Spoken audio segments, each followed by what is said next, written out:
सातारा फलटण येथील उपजिल्हा रुग्णालयातील महिला डॉक्टर प्रकरणानंतर राज्यात खळबळ उडाली। या घटनेत आता रोज नवनवीन खुलासे होत आहेत। या प्रकरणातील दोन्ही आरोपींना आता अटक करण्यात आली आहे।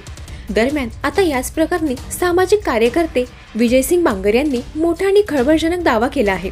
महिला डॉक्टरने स्वतः तिचं जीवन संपवलेलं नसून तिची हत्या झाली आहे, असे बांगर म्हणाले आहेत।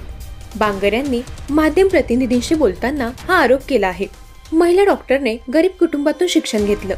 महिला डॉक्टर ही उच्च शिक्षित होती। ती प्रशासनाशी एकटी लढत होती, तक्रार करत होती आणि प्रश्न विचारत होती। ते लेकरू स्वतःचं जीवन संपवू शकत नाही, असा दावा बांगर यांनी केला। त्यांचे ठाम मत आहे की ही हत्या आहे, असं खळबळजनक विधानही त्यांनी केलंय।